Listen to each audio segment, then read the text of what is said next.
अस्सलाम वालेकुम बेटा जी। अस्सलाम वालेकुम बेटा। मॉडल पेपर कर रहे हैं। क्वेश्चन नंबर 14 है एमसीक्यूज में।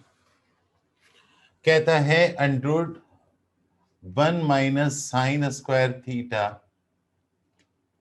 Is equal to 1। ऑप्शंस दे रखे हैं cos थीटा, टेन थीटा,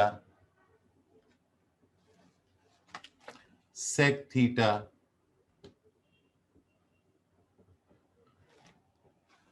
और साइन थीटा। देखिए असल आंसर तो ये है, लेकिन कैसे? आपको याद होगा, आपने पढ़ा था sine square theta plus cos square theta is equal to 1 होता है। ये कैसे आया था? एक राइट एंगल ट्राइंगल थी और आपने उस ट्राइंगल का ज़ाहिर एंगल 90 डिग्री था, उसके तीन वर्टाइस, ये तीन कोने थे। आपने इस साइड की सी से लेकर बी तक की साइड की लेंथ को ए कहा था और इसको सी कहा था और इसको बी कहा था। आपको ये एंगल दिया है थीटा। इस एंगल के हवाले से ये परपेंडिकुलर है और ये हाइपोटेनियस है और ये बेस है। डिटेल से करवा रहा हूं। और यहां पैथागोरस थ्योरम था A square plus B square is equal to C square. दो साइड के स्क्वायर्स का सम तीसरी साइड के स्क्वायर के बराबर होता है। ये फार्मूला प्रूव करने के लिए आपने पहले सोचा था कि साइन थीटा क्या होता है। साइन थीटा होता है perpendicular upon hypotenuse, cos theta होता है बेस अपॉन हाइपोटेनियस। तो आपने डिसाइड किया कि अगर हम इसको दोनों तरफ सी स्क्वायर से डिवाइड कर लें तो हमारे पास ये आएगा, कैंसिल होके बन। ये हमारे पास ए अपान सी का स्क्वायर है और ये हमारे पास बी अपान सी का स्क्वायर है is equal to 1। A upon C sine theta है, ऊपर स्क्वायर आ गया। ये हमारा फार्मूला था जो इस साल आ सकता है। चैप्टर 15 से ताल्लुक है इसका। और सोचिए, अगर मैं साइन स्क्वायर थीटा को उधर ले जाऊं तो cos square theta is equal to 1 minus sine square theta होगा। और अगर मैं दोनों तरफ रूट ले लूं, दोनों तरफ रूट ले लूं, तो हमारा कोस थीटा किसके बराबर हो जाता है? Under 1 minus sine square theta. ये शॉर्ट मेथड है प्रूफ का। तो आपका करेक्ट आंसर ये हुआ। नंबर 15, इसका ताल्लुक चैप्टर 2 से है और ये प्रॉपर्टीज ऑफ एक्सपोनेंट है। 3 की पावर 0। तो आपको याद है कि ये कहते हैं 3 की पावर 0 3 है, 0 है, 1 है या 2 है। तो बच्चों किसी की पावर भी 0 हो, अतः के वेरिएबल की पावर भी 0 हो, आपके नाम की पावर भी 0 हो, तो क्या आंसर आएगा? 1 आएगा। 0 की पावर 0 हो तब भी 1 आएगा। 5 की पावर 0 हो, ये रूल है, 1 आएगा। तो यहां पर करेक्ट आंसर ये है। नंबर 16 चैप्टर 2 से ही ताल्लुक है। कहते हैं मल्टीप्लीकेटिव इनवर्स, एम आई का मतलब multiplicative inverse of a minus b is a plus b, a minus b, 1 upon a minus b या 1 अपान ए प्लस बी। देखो, मल्टीप्लीकेटिव इनवर्स का मतलब होता है मल्टीप्लीकेशन का उलट। तो अगर x जो है वो 3 हो तो उसको उलट दीजिएगा, 1 अपान एक्स हो जाएगा, यानी 1 अपान 3 होगा। This 1 upon x is the multiplicative inverse. Multiplicative inverse यानी मल्टीप्लीकेशन का उल्ट, मल्टीप्लीकेशन का उलट। एक होता है एडिटिव इनवर्स, यानी अगर आपको x दिया है 5 तो आपके पास इसका एडिटिव इनवर्स होगा -x। This is the additive inverse. तो आपसे कोई पूछे कि 5 का एडिटिव इनवर्स क्या है तो बोलिएगा -5। -13 का एडिटिव इनवर्स क्या है तो +13। लेकिन अगर कोई कहेगा -13 का मल्टीप्लीकेटिव इनवर्स क्या है तो आप कहेंगे -1/13। यानी याद रखिएगा, मल्टीप्लीकेटिव इनवर्स ऐसा होता है जिसको असल से मल्टीप्लाई करने पर आंसर हमेशा 1 आता हो। और एडिटिव इनवर्स एडिशन के रूल के मुताबिक ऐसा होता है जिसको असल में ऐड करने पर आंसर 0 आता हो। इस ओके, आपको बताना है कि a माइनस बी का उलट कौन है भाई। उलट सादा जुबान में, आसान शब्दों में, दिस इज द उलट of a minus b. Multiplicative inverse का मतलब क्या है? उलट दो। नंबर 17, चैप्टर 15 से इसका ताल्लुक है। Tan theta upon sign theta is equal to question mark. यहां पर ऑप्शन दे रखे हैं, कोस थीटा होता है, सेक थीटा होता है, कोट थीटा होता है, या कोसेक थीटा होता है। तो बेटा देख लेते हैं, इसको सॉल्व कर लेते हैं। Ten theta upon sine theta solve कर लेते हैं। देखो आपको पता है कि आपने फंडामेंटल फार्मूले 8 याद कर रखे हैं। 8 फंडामेंटल फार्मूले, बेसिक फार्मूले आपने 8 याद कर रखे हैं। उसमें एक था tan theta is equal to sin theta upon cos theta.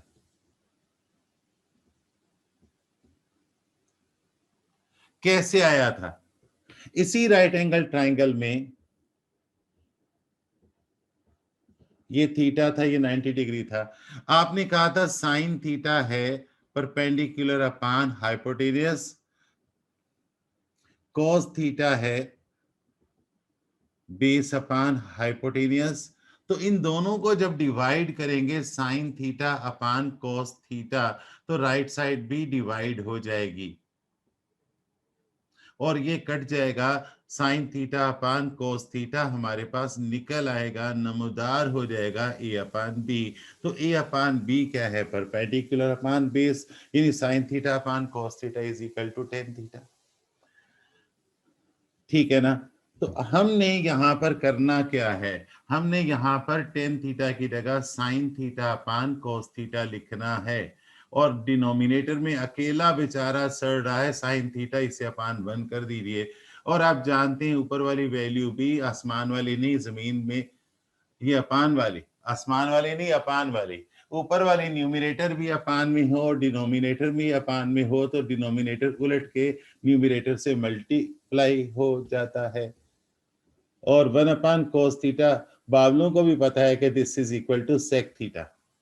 1 upon sign theta cosec theta होता है, 1 अपान कोस थीटा सेक थीटा होता है, 1 अपान टेन थीटा कोट थीटा होता है। ये रेसिप्रोकल है।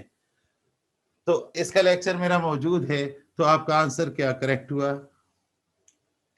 इसके बाद आइएगा, इसके बाद आइएगा, यहां पर क्लोज कीजिएगा। चलो इसके बाद है 18। चलो यहीं पर करते हैं। नोट कर लिया ना आपने? नोट क्या करना है बच्चों? नोट क्या करना है बच्चों?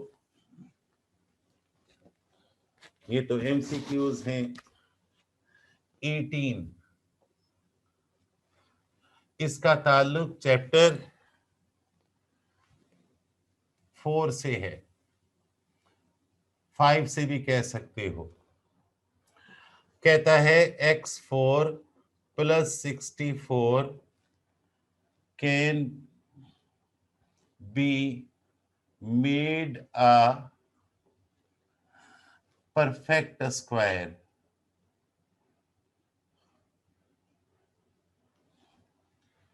By adding. अब पता नहीं क्या ऐड करना है, 4 ऑप्शंस दे रखे हैं। पहला ऑप्शन दे रखा है 4x स्क्वायर, दूसरा ऑप्शन दे रखा है 8x स्क्वायर, तीसरा ऑप्शन दे रखा है 2x स्क्वायर और चौथा ऑप्शन दे रखा है 16x स्क्वायर। अच्छा, अगर आपने ये सॉल्व कर रखे हैं, अगर आपने ये कर रखे हैं, तो what is the correct answer?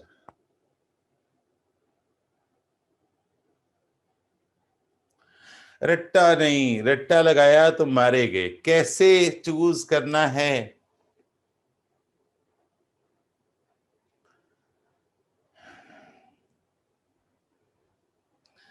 याद रखिएगा करेक्ट आंसर ये है। अब कई बच्चे एमसीक्यूज टिक करके रट्टा लगा लेते हैं, भैया आया कहां से? तो देखो बड़ा आसान है, x4 प्लस 64। अगर आपसे कोई पूछे कि इसमें क्या ऐड करें कि ये परफेक्ट स्क्वायर हो जाए, ऐड करें कि परफेक्ट स्क्वायर हो जाए, तो परफेक्ट स्क्वायर दो टर्म का क्या था?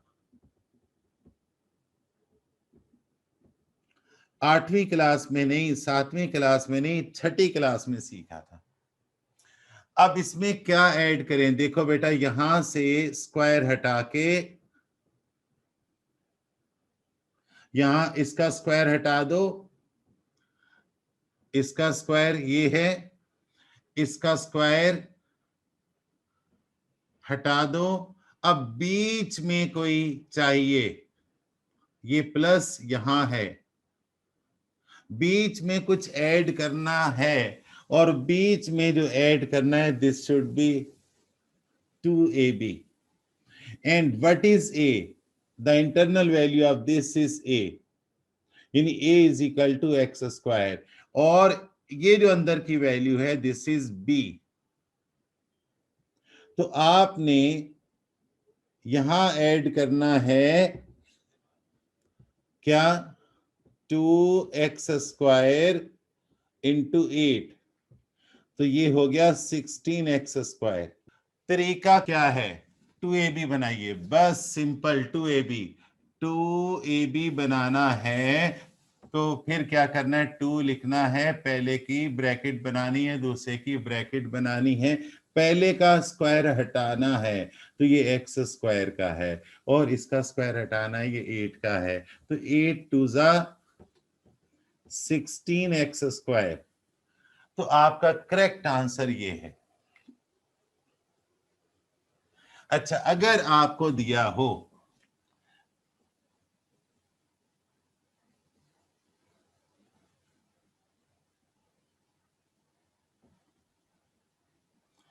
और कहे कि what should be added in this expression to make it a perfect square, तो आप जानते हैं कि हमारे पास अब यहाँ तीसरी टर्म नहीं है, वहां दूसरी टर्म नहीं थी, और मिडिल टर्म यानी दूसरी टर्म 2ab हुआ करती है। अगर आपको ये फाइंड करना है ना, तो आपको फिर सोचना है, जरा सोचिए, आप इसका स्क्वायर हटा के सोचिए, आप यहां 2 लगाइए और सोचिए, आप यहां 2 लगाइए और सोचिए, दो ब्रैकेट्स आनी है, एक तो ये वाली आएगी,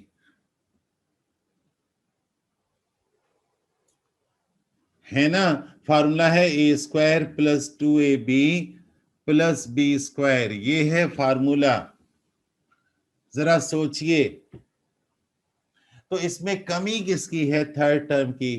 तो 2 को किससे मल्टीप्लाई किया जाए? 8 हो जाए 4 से। तो लास्ट टर्म आपके पास क्या होनी चाहिए? 4 का स्क्वायर। तो आप कहेंगे कि फर्स्ट टर्म वाई क्यूब, और वाई क्यूब पे फर्स्ट टर्म किसका स्क्वायर है? वाई क्यूब का। तो लास्ट टर्म आपके पास क्या होगी? तो आपके पास इस जगह अगर पूछे क्या आएगा, तो आप कहेंगे यहां पर 16 आएगा, ये आएगा, ये 16। थर्ड टर्म फाइंड करना सीखिए, थर्ड टर्म फाइंड करना सीखिए, मिडिल टर्म फाइंड करना सीखिए। आपको याद है यहां हमने सिखाया था फैक्टराइजेशन में adding and subtracting method, adding and subtracting method. Factorization की तमाम टाइप्स पर मैंने एक वीडियो बना के अपलोड कर रखी है, डट के देखिए। आज 19, इसका ताल्लुक चैप्टर 2 से है, कहता है ए अपान रूट ए, और हमने सीखा था, पहले तो ऑप्शंस देख लीजिए।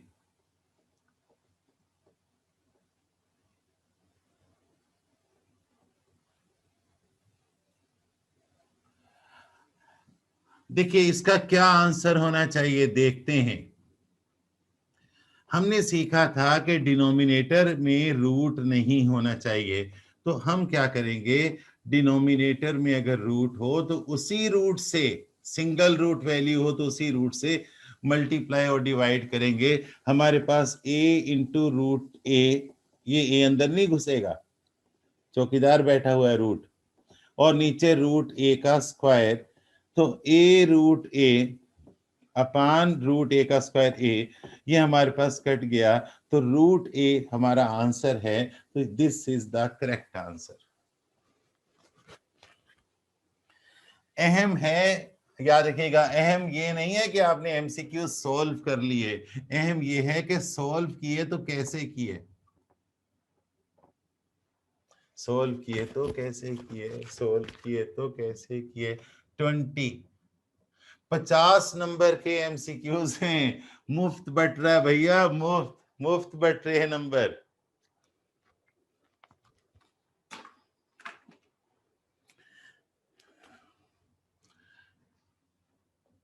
इसका ताल्लुक जो है 20 का ताल्लुक चैप्टर 3 से है। कहता है the characteristic of log 0.00234 is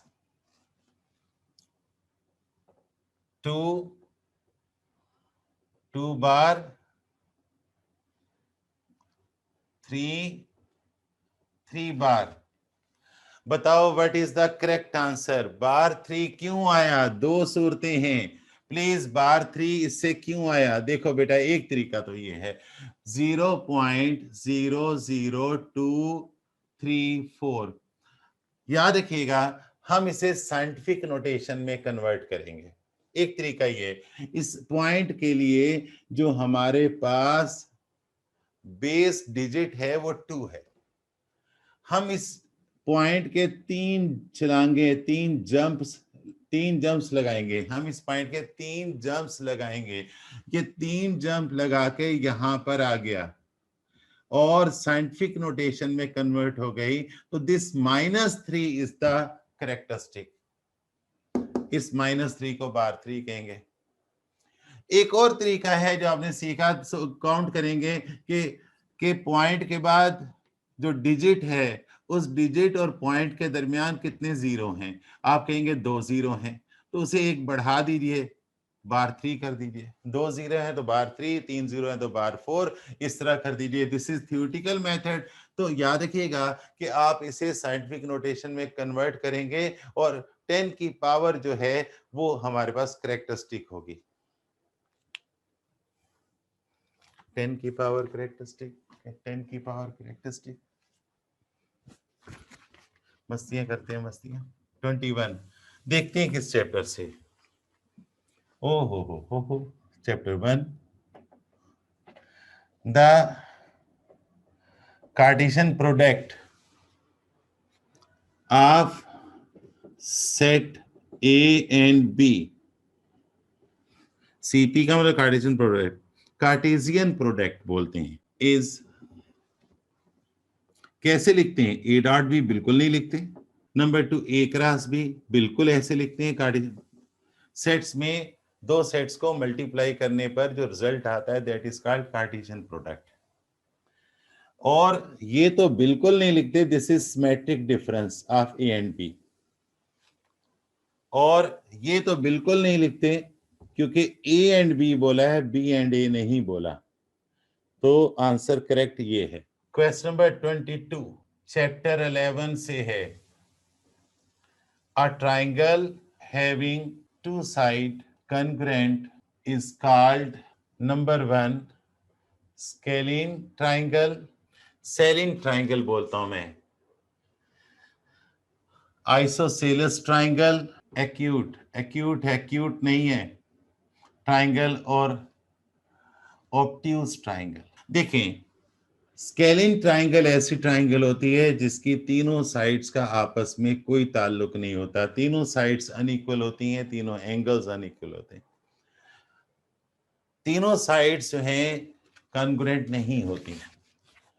isosceles triangle ऐसी ट्राइंगल होती है जिसकी दो साइड्स इक्वल होती हैं, कॉन्ग्रुएंट होती हैं, और जब दो साइड्स इक्वल होंगी तो उनके अपोजिट एंगल भी इक्वल होंगे।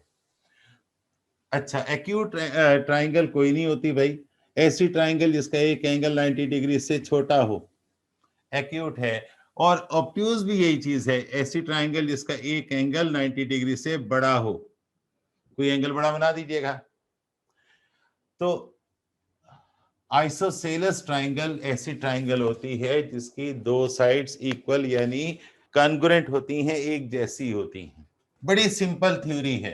23 चैप्टर 4 से है, बड़ा आसान है। कहते हैं if x is equal to 1, y is equal to 1, the value of x minus y plus xy is, चार ऑप्शन दे रखे हैं। अब आप इसको सॉल्व करेंगे, x minus y plus x y, तो x की जगह 1 लिखा, ब्रैकेट में लिखिएगा, y की जगह 1 लिखिए, ब्रैकेट में लिखिए। वैल्यूज हमेशा ब्रैकेट में पुट करो। पूरा साल पढ़ा है आपने, तो आपके पास आंसर क्या हुआ? Answer, this is your answer, ANSWER। 24 chapter 11 से अच्छा है। The union of two non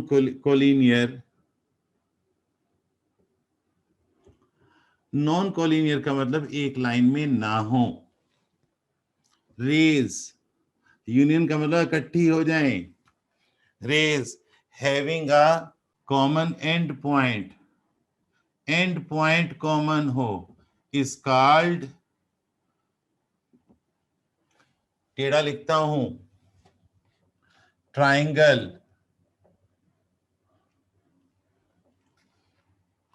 angle, side, चवल मारी है सारी, परपेंडिकुलर। लो देखिए, नॉन कोलिनियर रेज, रे क्या होती है याद रखिएगा, दो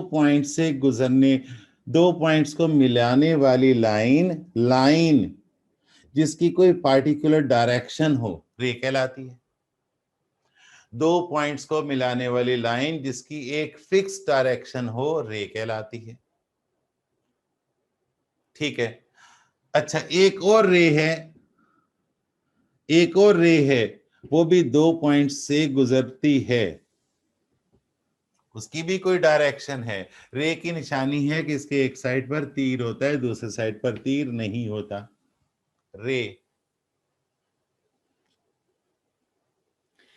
अगर दो रेज, देखें दो पॉइंट को मिलाने वाली लाइन है, एक रे, ये दो पॉइंट्स हैं, ये दोनों रेज कोलिनियर नहीं है, एक लाइन में नहीं है ना, ये उस, लेकिन एक प्लेन पर है। एक प्लेन का मतलब सफ़े पर है, एक सरफेस पर है, लेकिन इनका एक कॉमन पॉइंट है। इस कॉमन एंड पॉइंट को वर्टेक्स कहते हैं। तो द यूनियन ऑफ टू, कहां दोनों इकट्ठी हुई, यूनियन कहां पर हुआ? यहां। The union of two non collinear rays having a common end point is called, तो this is the union and this is called theta. Angle, the union of two non collinear rays having a common end point is called angle. Angle की definition है, याद कर लो, angle की definition है। तो last MCQ, दो number के एमसीक्यू भैया बट रहा है, सब कुछ बट रहा है। चैप्टर 1,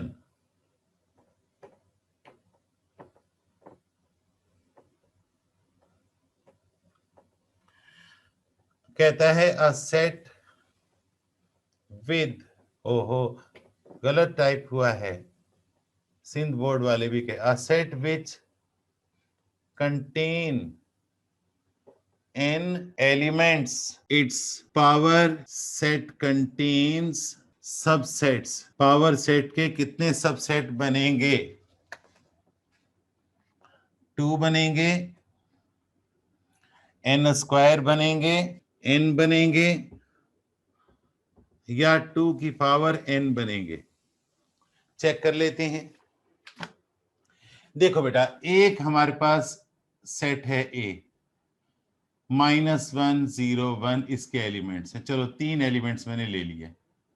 और अगर कहा कोई कहता है इसके पावर सेट बनाओ, तो आप क्या करते हो? पहले एक कर्ली ब्रैकेट बनाते हो डेकोरेट करके खूबसूरत सी, फिर इसके अंदर सबसेट्स बनाते हो, और आप जानते हैं पहला सबसेट नल सेट लाजमी है। फिर एक एक एलिमेंट के सेट्स, इंडिविजुअली एक एक एलिमेंट्स के सेट, याद है ना आपको? उसके बाद दो दो एलिमेंट्स के सेट, -1 0, फिर -1 1, फिर 0 1। याद रखिएगा, अगले के साथ सबसेट बनाएंगे, ये नहीं कि 0 पीछे वाले के साथ मिल जाए। और फाइनली आपके पास 2 एलिमेंट्स के बाद 3 एलिमेंट्स का बनेगा। तो आपको ये तो पता है ना कि ये जो आखिरी इक्वल है असल सेट के, दिस इज इम्प्रॉपर सबसेट, ये इम्प्रॉपर है। और बकिया ये सारे लहरते हुए सारे, ये कहलाते हैं प्रॉपर। प्रॉपर सबसेट ऐसे सबसेट्स होते हैं जिनके अंदर एलिमेंट्स की तादाद असल सेट के मुकाबले में कम होती है, बस। These are all proper and this is improper। अजीब बात है, improper, जो सही है वो improper, जो छोटे हैं वो प्रॉपर। चलो मान लेते हैं। अच्छा, अब काउंट करो कितने एलिमेंट से, 1 2 3, n इज इक्वल टू क्या था, 3।